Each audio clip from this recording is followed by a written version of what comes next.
केरल का शांत गांव एलांतूर, जहां नारियल के पेड़ों के पीछे एक ऐसा शैतानी खेल चल रहा था जिसने पूरे देश की रूह कंपा दी।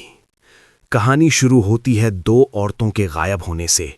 पद्मा और रोजलिन दोनों लॉटरी टिकट बेचती थीं, दोनों ही मेहनतकश थीं और अपने परिवार का सहारा थीं। पद्मा के गायब होने के बाद जब पुलिस ने जांच शुरू की तो उनके हाथ एक ऐसा मोबाइल नंबर लगा जिसने शैतान का सीधा रास्ता खोल दिया। वो नंबर था मोहम्मद शफी का, खुद को तांत्रिक कहने वाला एक शातिर अपराधी जिसकी आंखों में सिर्फ हवस और लालच भरा था। शफी ने फेसबुक पर एक फर्जी प्रोफाइल बनाई थी और उसके जरिए फंसाया था एक सीधे साधे दिखने वाले दंपत्ति को, भगवल सिंह और उसकी पत्नी लैला। भगवल सिंह एक पारंपरिक वैद्य था, समाज में उसकी इज्जत थी, लेकिन उसे और उसकी पत्नी को जल्दी अमीर बनने का एक सनकी जुनून सवार था। शफी ने उन्हें यकीन दिलाया कि अगर वे नर बलि देंगे तो उन पर धन की वर्षा होगी, उनकी सारी परेशानियां खत्म हो जाएंगी और वे अमर हो जाएंगे। पहली शिकार बनी रोजलिन। शफी ने उसे फिल्म में काम दिलाने और भारी पैसों का लालच देकर एलांतूर बुलाया। जैसे ही वो उस घर में दाखिल हुई, उसे अंदाजा भी नहीं था कि वो एक कसाई खाने में कदम रख रही है। शफी और उस दंपत्ति ने रोजलिन को बांध दिया।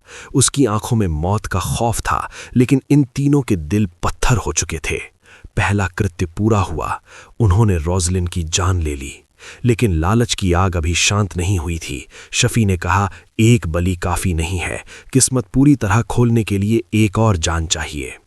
अगली बारी पद्मा की थी।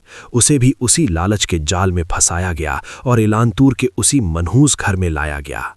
पद्मा के साथ जो हुआ वो किसी भी डरावनी फिल्म से ज्यादा भयानक था।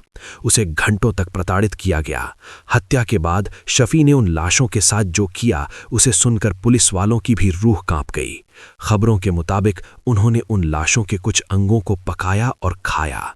ये सिर्फ हत्या नहीं, वहशीपन की पराकाष्ठा थी। लेकिन पाप का घड़ा भर चुका था। पुलिस एलांतूर पहुंच गई और जब आंगन से सड़ी गली लाशों के टुकड़े बरामद हुए तो पूरा इलाका सन्न रह गया। शफी, भगवल और लैला को गिरफ्तार कर लिया गया। उनकी आंखों में कोई पछतावा नहीं था। इस केस ने भारत में अंधविश्वास की जड़ों और इंसानी लालच के खौफनाक चेहरे को बेनकाब कर दिया। आज भी एलांतूर के उस घर के पास से गुजरने वाले लोग सहम जाते हैं।